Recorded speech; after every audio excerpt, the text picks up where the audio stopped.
Okay, so I'm here to present Berninneit Cultural and Community Centre, which is on Cows and Phillip Island and is on Bunurong country. So our site is in the small township of Cows on the northern edge of Phillip Island, and the actual site itself specifically is on Thompson Avenue, the main north-south commercial street within the island. It's quite proximate to the Bay Beaches of Western Port Bay and the jetty. The land was always a council community facility. It was originally council offices with a library and some theatrical spaces, but as you can see from the 80s, it's really become slowly dilapidated and degenerated. It's not providing healthy facilities for the community of Phillip Island. The project itself has been kicking around for over 20 years with a lot of stakeholder work, but in 2015 the council got serious with an activity centre plan.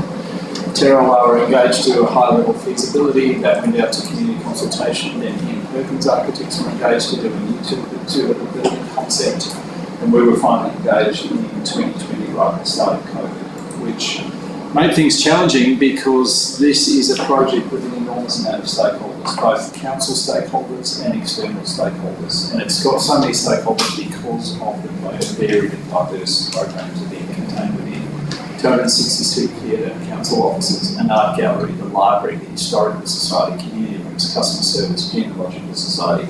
So it is a building compressing a lot of functions and trying to work incredibly hard. So how did we approach the design from a conceptual level? Firstly, recognising that the site itself had two addresses, Thompson Avenue, but also a bike interchange and car park to the east. Our first step was to put the footprint on the site in a way that preserved all the significant mature trees. They were much loved by the community and a valuable asset for the site. And once we did this, we found we were able to create a really lovely civic courtyard off Thompson Avenue and a more informal garden entry courtyard from the eastern approach, with then a transparency between these and approaches and entries from both sides. Organising all of these programs on site meant we needed a really coherent circulation pathway, and we created the Grand Hall as the civic spine that ran through the building, connecting all these various diverse programs. And the programs themselves, once you stacked them and extruded them, created a really lovely volumetric result for the built form, almost like an undulating topographic envelope, which ultimately results in what we believe is a civic facility that is appropriate to the site and firmly grounded in place. So some plans of the site, you can see Thompson Avenue running north to the side of the page, bus interchange and car park, the more civic courtyard to the west and the more softer garden courtyard and the extent of all the retained trees. Immediately to the north is a development site with a 5-storey application, so the siting of the building was very conscious about orientating ourselves east and west and not north. You can see here the Grand Hall as that central axis and circulation spine uniting these diverse functions, including the West Gippsland Library and Historical Society, multi-purpose community rooms, customer service, our theatre and our gallery. And then coming upstairs, council offices, more meeting rooms and the upper levels of the theatre with a services pit in the middle. You can see through the section how the various programs really informed the built form response and how many diverse programs we had to integrate into this building. But we really enjoyed the fact that there was this sort of undulating topographic response which starts to speak to the geology and the geometries of the island. Sustainability was at the outset a really big part of this project, and council were very interested in pursuing a Passive House building, and we're on the verge of receiving Passive House certification, but it's also using regionally sourced mass timber, zero carbon bricks, a lot of solar shading to the windows, the Passive House envelope that I've spoken about, 70 kilowatt photovoltaics and a rainwater collection. We needed to do a lot of modelling to prove up the Passive House, but the high level analysis suggests that the building would be using 70% less energy and resulting in 70% less carbon emissions than it did to satisfy a standard building.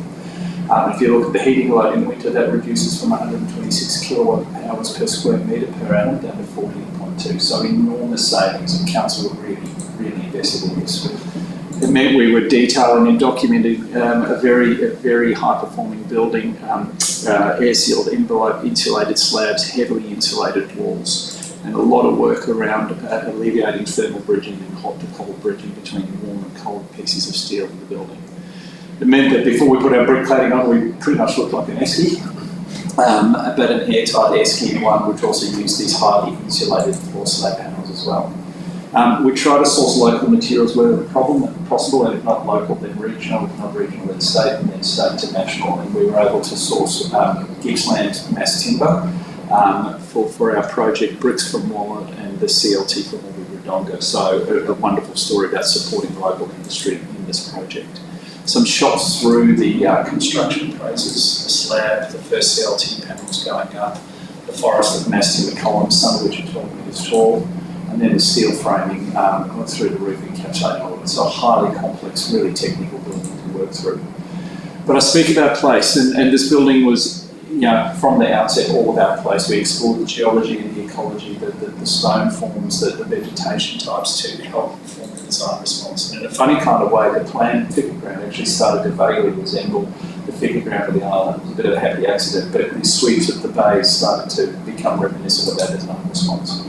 And we sort of surveyed a range of images of the island. We really saw such a rich palette to draw from, the pinnacles and the pink granite to the east, the undulating beaches and dunescapes, the jetties, the dunes and the eroded hills. So a really strong language to draw on to inform our performance response. An example here is our brickwork, where we've started to just progressively stick out the bricks from the southernmost, alluding to the erosion of the cliffs and around the pinnacles. 2 minutes.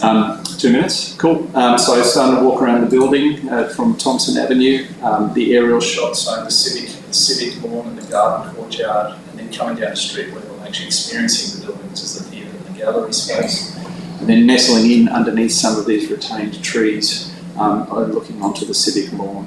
From Thompson Avenue, the library, the entry and the theatre space all have strong addresses back to the street. But then we swing around to a very different, a much softer entry approach through the west and through the east, and the library itself has breakout spaces with communal book readings happening in this courtyard garden. The materiality is consistent and singular, and you can see the ground hall here with the express mass timber columns leading through into the library space, council offices, double out mezzanine spaces wherever possible, and then more intimate nooks and crannies within the library. So using the materiality to really inform the ambience of the building. A carpet designed by an Indigenous artist that was a gift from the builder to council for the project. Moving through the grand hall, we then get to the flexible and adaptable communal spaces, and these were really important for the project, and we designed and looked at multiple forms and layouts that they could be used within. But even the form of these were really informed from the island itself, and it references the chicory kilns, because chicory was a major agricultural export from the island in the 1800s. Lots of small spaces throughout. And then onto the theatre, a really strong and important attractor for the building, and back out to the Grand Hall. But these projects are all about community and activation, and this is the Grand Hall on the opening night. It's an amazingly vibrant space, it's generous, the acoustics are really good, and it's allowed council to program an incredible artistic program with artists like Kate Soprano, the Victorian State Ballet comes, a whole new calibre of artists that the island has never experienced before. But beyond that, it really is about the local community and the people of the island, the local arts groups, the theatre groups, and so parades, functions, events are all happening here. And really, you can see that it's become very quickly a facility that's become much loved by the people of the island, and Berninneit is all about gather together, and it certainly seems to be doing that at the moment. That's where we finish. Thanks, Graham. Thank you. Excellent.